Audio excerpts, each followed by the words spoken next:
Hello student, हमारा आज का टॉपिक है एजम्पशन ऑफ सेल्स law of market. Last video में हमने पढ़ा था कि जो से का बजाय नियम होता है वो क्या होता है, उसके मीनिंग्स पढ़े हैं, उसके बारे में डेफिनेशंस पढ़ी हैं।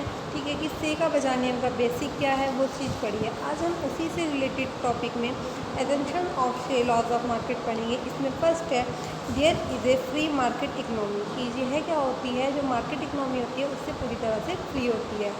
नो गवर्नमेंट इंटरफेयर, इसमें क्या होता है, जो गवर्नमेंट होती है वो अपना कोई इंटरफेयर नहीं करती। Automatically adjustment of economic system due to flexibility of wages, interest and prices. Then फिर है हमारा extent of market is limited. फिर है हमारा cross economy, no trade links with any other country. And then है money is only a medium of exchange. फिर है हमारा वैलिडिटी ऑफ लॉन्ग रन। फिर है हमारा ऑप्टिमम एलोकेशन ऑफ रिसोर्सेज। सबसे पहले हम जो बात करते हैं, हम बात करते हैं there is a free market economy. जो हमारा से लॉ ऑफ मार्केट होता है वो क्या होता है, फ्री होता है हमारे किससे, मार्केट इकोनॉमी से। कैसे कि उसके अंदर ये बताया जाता है कि जो हमारी मार्केट है उसमें क्या होता है, प्रत्येक व्यक्ति के पास रोज़गार होगा। एक कुछ जो कंडीशंस हैं, कुछ टाइम के लिए ऐसा हो सकता है कि लोगों के पास रोज़गार ना हो, पर फिर जब एक लॉन्ग टर्म आएगा तो उसमें क्या होगा, लोगों के पास रोज़गार होगा। भले ही क्या हो, कई बार हम देखते हैं कि लोगों के जिम्मे जो स्किल होता है उन्हें उनके अकॉर्डिंग काम नहीं मिलता। तो जब हमें क्या होगा, हमारे स्किल के अकॉर्डिंग काम नहीं मिलेगा तो डेफिनेटली सी बात है कि हम नहीं काम करेंगे। पर फिर कुछ सर्कमस्टांसेस हमारे पास ऐसे आ जाती हैं या कुछ मजबूरियाँ ऐसी हो जाती हैं, कुछ परिस्थितियाँ ऐसी हो जाती हैं कि जिसके कारण क्या होता है, हमें कम रेट पर भी क्या करना पड़ेगा, काम करना पड़ेगा।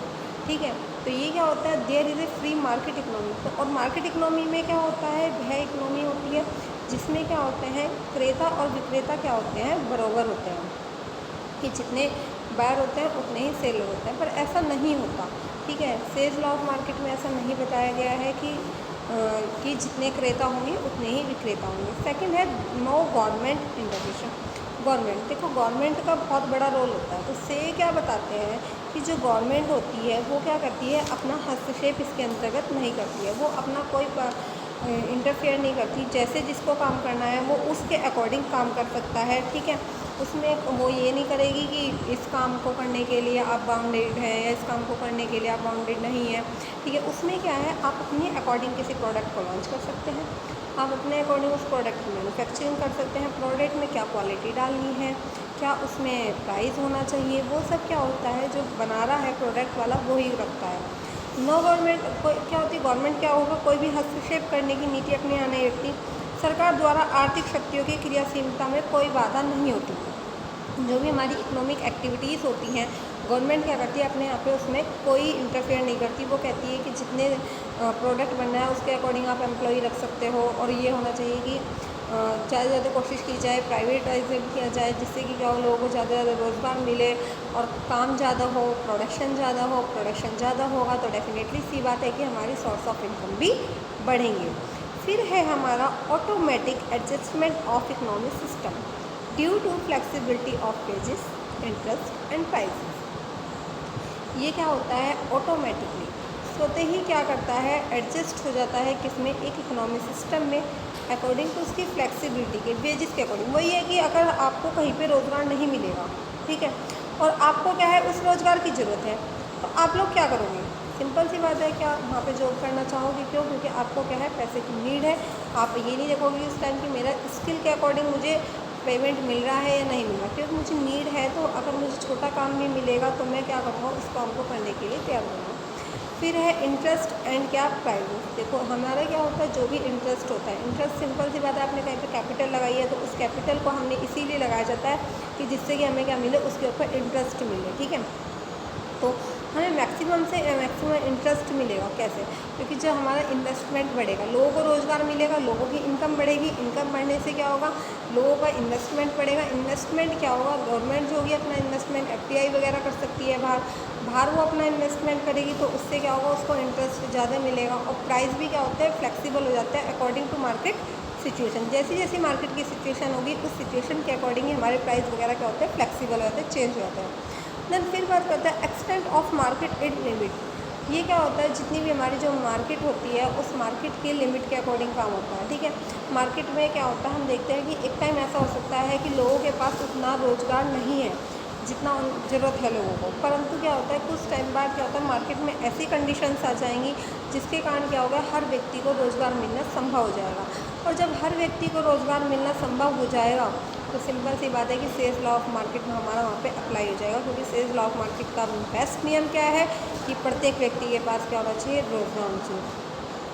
Clause economy not trade links with any other country. इसमें क्या होता है, क्लॉज इकोनॉमी होती है। क्लॉज मैंने आपको दो इकोनॉमी पढ़ाई है, एक ओपन इकोनॉमी पढ़ाई है, एक क्लॉज इकोनॉमी।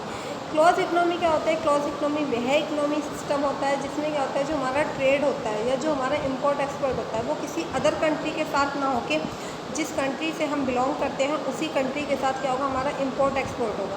तो देखो जब हमारा इम्पोर्ट एक्सपोर्ट हमारी ही कंट्री में होगा, ठीक है, तो हमें क्या होगा, जो या इम्पोर्ट एक्सपोर्ट हमारे यहाँ पे हो रहा है तो हमारे यहाँ पे क्या होगा, सोर्सेज ऑफ प्रोडक्शंस बढ़ जाएंगे। क्यों? क्योंकि लोग सोचेंगे कि हम अपने यहाँ पे ही ज़्यादा से ज़्यादा वस्तुओं का क्या करना शुरू कर दें, प्रोडक्शन करना स्टार्ट कर दें। यदि हम अपने यहाँ पे ज़्यादा से ज़्यादा प्रोडक्शन करेंगे तो सिंपल सी बात है हमें क्या होगा, दूसरे लोगों के ऊपर कम डिपेंड रहना पड़ेगा, ठीक है। तो हम क्या करेंगे, जो हमारे यहाँ पे माल बन रहा है उसे अपनी ही कंट्री में सेल करेंगे, ठीक है, दूसरी कंट्री के पास हम सेल नहीं करने ठीक है। हम क्या, जो हमारे पास नहीं था इम्पोर्ट, हम जिस चीज़ का कर रहे थे उस इम्पोर्ट का अपने यहाँ पे क्या करेंगे, मैन्युफैक्चरिंग करने की कोशिश करेंगे, जिससे कि क्या हो, हमारे यहाँ पे सेल्फ डिपेंडेंस ज़्यादा बढ़े और लोगों को रोज़गार ज़्यादा मिले।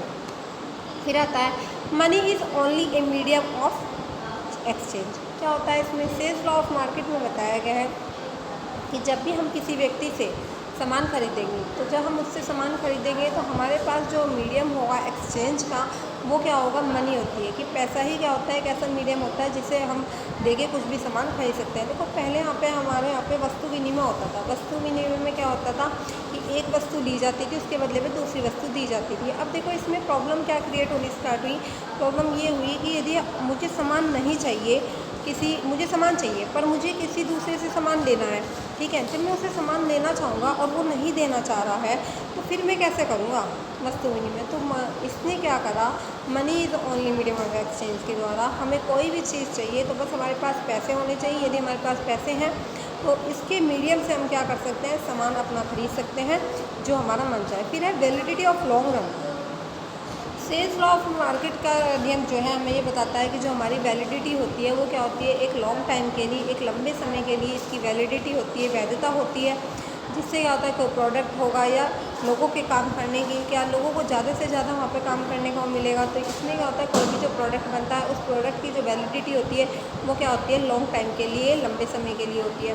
ऑप्टिमम एलोकेशन ऑफ रिसोर्सेज, जो भी हमारे रिसोर्सेज हैं हम उनका ज़्यादा से ज़्यादा क्या करते हैं, एलोकेशन करते हैं। इसका मतलब हम उनका ज़्यादा से ज़्यादा अलॉटमेंट करते हैं। और जब हमारे जो रिसोर्सेज हैं उनका हम क्या करेंगे, ज़्यादा से ज़्यादा अलॉटमेंट करेंगे, एलोकेशन करेंगे तो हमारे पास क्या होगा, प्रोडक्शन का लेवल हमारा बढ़ जाएगा और हमारा जो प्रोडक्शन है वो क्या होगा, लार्ज लेवल पे होना स्टार्ट हो जाएगा।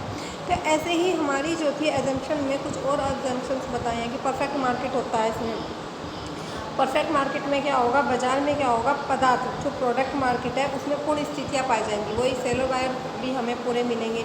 फिर क्या है, इसमें एक पूर्ण रोजगार की प्रकृति होती है। पूर्ण रोजगार का मतलब क्या होता है, टेंडेंसी टूवर्ड्स फुल एम्प्लॉयमेंट, कि लोगों के पास जो होगा, हर व्यक्ति के पास क्या होता है, रोजगार होता है। कोई भी व्यक्ति ऐसा नहीं होगा जिसके पास रोजगार नहीं होगा। हस्तक्षेप की मैंने आपको बारे में बताया कि इसमें हस्तक्षेप जो होता है गवर्नमेंट नहीं करती है। क्लोज इकोनॉमी के सिद्धांत पर यह आधारित होता है। फ्लेक्सिबिलिटी होती है कि अकॉर्डिंग टू जैसे जैसे मार्केट की सिचुएशन होगी उस मार्केट की सिचुएशन के अकॉर्डिंग ही क्या होता है, इंटरेस्ट प्लेसेस और प्राइजेस चेंज हो जाते हैं। Limited role of money, money का जो होता है लिमिटेड रोल होता है और जो भी हम क्या करते हैं, एक्सचेंज करते हैं, वो क्या उसका मीडियम क्या होता है, हमारा मनी ही होता है। इसमें क्या होता है, नो होल्डिंग, संग्रह का अभाव होता है। से के नियम में एक मान्यता यह है कि समस्त आय अपने आप उपयोग और निवेश पर खर्च की जाती है, कि जितनी भी हमारी इनकम होगी वो हम सारी की सारी क्या करेंगे, अपने इन्वेस्टमेंट के ऊपर एक्सपेंस कर देते हैं। और अर्थव्यवस्था में क्या करते हैं, कलेक्शन ऑफ मनी नहीं करते, एक्सपेंस करेंगे। क्योंकि जब हम एक्सपेंस करेंगे तभी हमारी इनकम बढ़ेगी, तो हमें ज़्यादा से ज़्यादा क्या करने की कोशिश करनी चाहिए, एक्सपेंस करने की कोशिश करनी चाहिए। वाइड एक्सटेंट ऑफ मनी, इसके द्वारा क्या होता है, एक वाइड, एक बड़े लेवल पे क्या होता है, एक्सटेंट होना मनी का स्टार्ट हो जाता है। और वाइड जब एक्सटेंट लेवल पे मनी का वाइड का एक्सटेंट होगा तो हमारे यहाँ पे क्या होता है, लेवल ऑफ मनी बढ़ जाता है। तो इसमें हमने एजम्पशंस पढ़ी हैं जो बहुत इंपॉर्टेंट थी। इसमें क्या होता है कि वही मैंने बताया कि इसकी क्या होती है वैलिडिटी ऑफ लॉन्ग टाइम के लिए। ये क्या होता है, जो ये वैध होता है, ये क्या होता है, एक लंबे समय के लिए वैधता होती है इसकी। से का नियम दीर्घकालीन पूर्ण रोजगार की मान्यता पर आधारित है। किस पर डिपेंड है? दीर्घकालीन पूर्ण रोजगार की मान्यता पर आधारित है। अल्पकाल में किसी वस्तु विशेष का अति उत्पादन संभव नहीं हो सकता। सिंपल सी बात है, एक हमारे पास थोड़ा सा टाइम है, तो उस थोड़े से टाइम में क्या कर सकते हैं, हम किसी भी प्रोडक्ट का मैक्सिमम प्रोडक्शन नहीं कर सकते, ठीक है। और अगर हमें क्या मिल जाए, उसके लिए ज़्यादा टाइम मिल जाए, ज़्यादा लंबा समय मिल जाए, तो हम क्या करेंगे, उसके प्रोडक्शन का स्तर भी बढ़ाना स्टार्ट कर देते हैं। और ऐसे ही हम क्या करते हैं, ऑप्टिमम जो यूजेस करते हैं, हमारे पास जो रिसोर्सेज होंगे उनका मैक्सिमम से मैक्सिमम यूजेस करना स्टार्ट कर देते हैं। Thank you.